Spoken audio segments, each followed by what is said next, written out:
İdris Zahi 1969 yılında Bahçesaray Fakir Tayran köyünde doğmuş, şu anda da buradadır. Esnafım, Bereket Kömürcülük Emlak'tan şu an çalışıyoruz.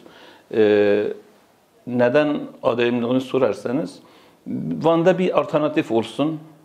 Yıllardır ben de bu mücadele ediyorum.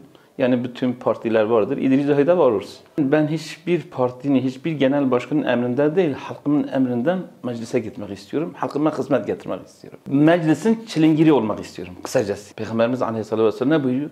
Diyor, insanın en hayırlısı insanlara faydalı olanıdır.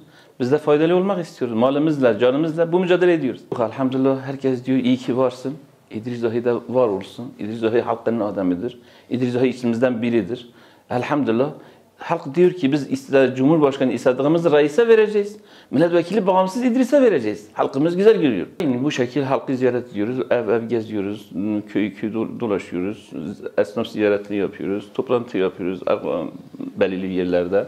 Halka ulaşmaya çalışıyoruz. Ben 2009 yılında Bustaniçi'de kömürcülük dezgahım vardı. Orada kömürcülükle uğraşıyordum. Emlak işi yine devam ediyordu. Aklıma bir fikir geldi. Dedim ki herkes vardır bu piyasada, ben niye olmayayım? Yani bu hadise dayanarak niye ben de halkıma bir faydam olmasın?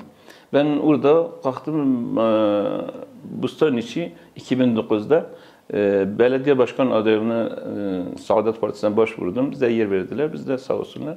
Orada aday olduk. Ondan sonra 2014'te Bahçesaray bağımsız belediye başkan adayı oldum. Ondan sonra bu 4. dönemde yine bağımsız milletvekili adayı oluyorum. Bu son seçimde, yerel seçimde de Büyük Birlik Partisi'nde Bahçesaray yine belediye başkanı adayı oldum. Bu da mecburluktan değil, parti bulamadığım için. Çünkü ben hep bağımsız istiyorum ama bağımsızda da belediyede bağımsız olmuyor. Çünkü 12 tane encümenler var. O encümenler senden olmasa seni kitler, bırakmazsan çalışırsın. Ondan dolayı mecbur kaldım. Büyük Birlik Partisi'ne aday oldum. Benim hiçbir siyasi görüşüm yok kısacası. Ben halkımdan yanayım. Halkımı seviyorum. Bütün partileri de eşdeğer olarak görüyorum.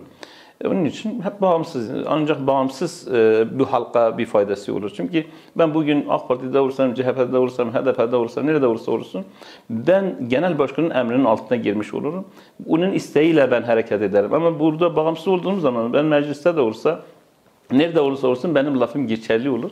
Halkıma hizmet getirmiş olurum. Gayem, yani bağımsızlığın gayemsi budur. Vaadimiz şudur. Biz diyoruz ki bugüne kadar vaat edenler kimseye vaadini yerine getirmemiş. Ama İdris Zahi vaadini yerine getirecek.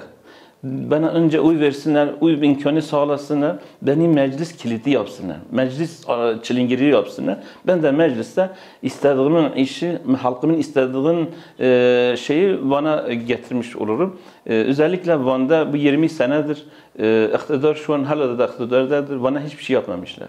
Niye dersin? Bir tane fabrika yapmışlarsa ben de aday olmam, ben de gidip onlara oy vereceğim.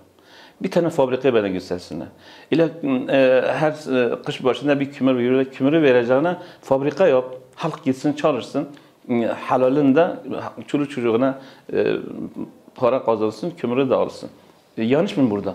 Ben şunu düşünüyorum. Yani gerçekten ne iktidar ne muhalefet bu halka bir şey yapmamış. Onun için ben de bir alternatif olmak istiyorum. İnşallah halkımız beni alternatif olarak bir meclisin çilingiri olarak gönderecektir. Özellikle kendi ailemde tepki alıyorum. Niye aday oluyorsun? Niye?